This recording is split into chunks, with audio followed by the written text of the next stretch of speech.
हम उस दिन सेकेंडरी इंडस्ट्री की बात कर रहे थे। सेकेंडरी इंडस्ट्री में सबसे पहले आती है मैन्युफैक्चरिंग इंडस्ट्री, है ना। मैन्युफैक्चरिंग में यहाँ तक नोट करना है। मैन्युफैक्चरिंग क्या होता है कि इसमें हम किसी भी प्रोडक्ट को रॉ मटेरियल के थ्रू हम किसी भी प्रोडक्ट को उसका क्या कर देते हैं, उसका कलर, उसका कहना चाहिए कि हम उसको पूरी तरीके से चेंज कर देते हैं। जैसे शुगर कैन से हम शुगर बनाते हैं, कॉटन टेक्सटाइल से हम कॉटन बना रहे हैं, फर्नीचर वुड से हम फर्नीचर बना रहे हैं, है ना। आयरन एंड स्टील से भी हम फर्नीचर बनाते हैं, बहुत सारी चीज़ें बनाते हैं।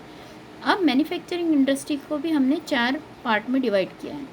एनालिटिकल इंडस्ट्री, एनालिटिकल इंडस्ट्री वो होती है जो सेपरेट और डिफरेंट एलिमेंट्स को सेम मटेरियल में यूज़ करती है, जैसे ऑयल रिफाइनरी, है ना। फिर है सिंथेटिकल इंडस्ट्री। अब सिंथेटिकल इंडस्ट्री कौन सी है, इसमें इंग्रेडिएंट होते हैं न्यू प्रोडक्ट के थ्रू, है ना। जैसे सीमेंट इंडस्ट्री, है ना, इसमें नई प्रोडक्ट बन जाता है। फिर उसके बाद है हमें प्रोसेसिंग इंडस्ट्री। अब इसमें प्रोसेसिंग इंडस्ट्री में क्या चीज़ें आ जाएंगी, ये देखिए प्रोसेसिंग इंडस्ट्री, है ना। अब इसमें प्रोसेसिंग इंडस्ट्री में क्या क्या चीज़ें आएंगी आपकी, जिसमें हम प्रोसेस करते हैं, प्रोसेस करके कुछ बनाया जाता है। जैसे शुगर बना रहे हैं, पेपर इंडस्ट्री पेपर बना रहे हैं। असेंबलिंग इंडस्ट्री, असेंबलिंग का मतलब क्या होता है कि हम अलग अलग पार्ट को मिला करके एक नया प्रोडक्ट बनाना। जैसे कंप्यूटर असेंबल का काम किया जाता है, टेलीविज़न है, कार, स्कूटर, मोबाइल, है ना। तो ये सारी चीज़ें मैन्युफैक्चरिंग में आएंगी, ठीक है।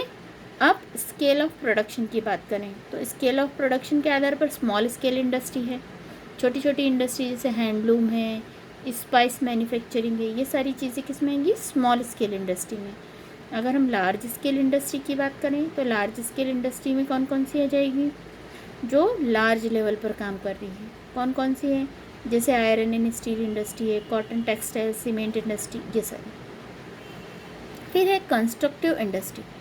अब कंस्ट्रक्टिव इंडस्ट्रीज़ में कौन कौन सी, कंस्ट्रक्शन वाली कंपनी आ जाएंगी, ठीक है। और ये उसका फॉर्मेट है, ठीक है। आप चाहें तो ये फॉर्मेट भी बना सकते हैं, तो आपको ईजीली समझ में आ जाएगा, ठीक है। अब इसके बाद हम बात करेंगे नेक्स्ट क्वेश्चन की। नेक्स्ट क्वेश्चन है हमारा, ये देखिए, what do you understand by commerce and what activities are included in it, ठीक है। अब हम कॉमर्स की बात करें, ठीक है। देखिए कॉमर्स, कॉमर्स का मीनिंग आपको यहाँ से यहाँ तक नोट करना है। कॉमर्स का क्या है, वाइड मीनिंग है। क्यों वाइड मीनिंग है, because of maintaining free flow goods and services. इसमें सर्विसेज और गुड्स दोनों को ही हम फ्रीली इन्वॉल्व करते हैं, ठीक है। इसका मतलब क्या हुआ कि हम इसमें फंक्शनिंग, बाइंग और सेलिंग दोनों देख रहे हैं। सेवरल एक्टिविटीज़ के लिए, बहुत सारी एक्टिविटीज़ के लिए फंक्शनिंग कर रहे हैं, ठीक है। अब देखिए इसका क्लासिफिकेशन बोला है हमें, तो हमको क्लासिफिकेशन भी देना है। देखिए इसमें क्लासिफिकेशन में आप ये डायग्राम बना सकते हैं, ठीक है। इसमें कॉमर्स में हम trade plus auxiliaries to trade हम इसमें इंक्लूड करते हैं, ठीक है।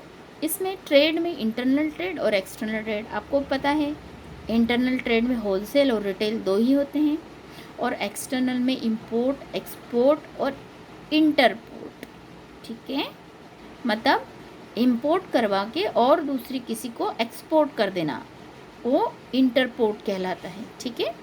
और ऑक्सिलरीज टू ट्रेड में ट्रांसपोर्टेशन है, कम्युनिकेशन, बैंकिंग, फाइनेंस, फिर है आपका insurance, warehousing, stock exchange, produce exchange, advertising, salesmanship, ये सारी चीज़ें जो हमको ट्रेड में हेल्पफुल होती हैं वो सारी कॉमर्स के अंतर्गत आती हैं, ठीक है। इसके बाद हम नेक्स्ट क्वेश्चन की बात करेंगे बच्चों, वो है आपका next question, question number 56। What is mean by trade and classify trade, है ना। अब हमको ट्रेड क्या होता है ये बताना है और हमको क्लासीफाई करना है ट्रेड को, ठीक। अब इसका आंसर देखिए, सबसे पहले हम ट्रेड की बात करें तो ट्रेड का मीनिंग बहुत छोटा सा है। The buying and selling of goods for profit making is called trade. अगर हम बाइंग और सेलिंग कर रहे हैं प्रॉफिट अर्निंग के लिए तो वो क्या कहलाएगा, ट्रेड। अब ट्रेड देखिए, ट्रेड में आपको ये दे रखा है इसका चार्ट, इंटरनल ट्रेड है और एक्सटर्नल ट्रेड है, आपको सभी को पता है। एरिया के अकॉर्डिंगली कौन कौन सा ट्रेड है ना।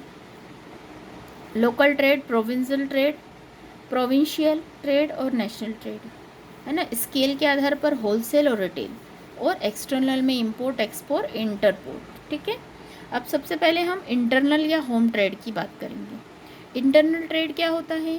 जो रिस्ट्रिक्टेड बाउंड्रीज, नेशन की बाउंड्रीज के बीच होता है, उसको होम ट्रेड या डोमेस्टिक ट्रेड कहा जाता है, ठीक है। जबकि अगर हम इसमें देखें तो एरिया के अकॉर्डिंगली लोकल ट्रेड होता है। लोकल ट्रेड यानी हमारी एक पर्टिकुलर टाउन या सिटी में होगा या विलेज में होगा, है ना। जैसे मिल्क, फिश, फ्रूट्स, इसका बिजनेस लोकल बिजनेस कहता है। प्रोविंशियल ट्रेड कौन सा होता है?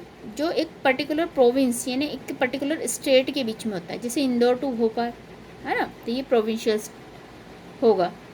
इंटर प्रोविंशियल ट्रेड या नेशनल ट्रेड कहे जाए, है ना, जो हमारी इंडिया की बाउंड्रीज के बीच में, नेशन की बाउंड्रीज के बीच हो। फिर होलसेल ट्रेड, जहाँ पर हम लार्ज अमाउंट में क्या कर रहे हैं, बाइंग कर रहे हैं, सेलिंग कर रहे हैं, तो वो होलसेल कहलाएगा, है ना, जो कि प्रोड्यूसर और रिटेलर के बीच होता है। रिटेल में क्या होगा, हम छोटी छोटी क्वांटिटी में माल को बेचने का काम करते हैं। अब एक्सटर्नल फॉरेन एक्सचेंज, अब इसमें इंपोर्ट, इन्हें बाहर से हम बुलवा रहे हैं तो इंपोर्ट है, बाहर हम भेज रहे हैं तो एक्सपोर्ट कहलाएगा। और इंटरपोर्ट का मैं बता चुकी हूँ आपको कि इंपोर्टेड गुड्स को फिर से एक्सपोर्ट करना इंटरपोर्ट कहलाता है, ठीक है। तो ये आपको पूरा नोट करना है कॉपी में। अब हम नेक्स्ट सेशन में मिलेंगे।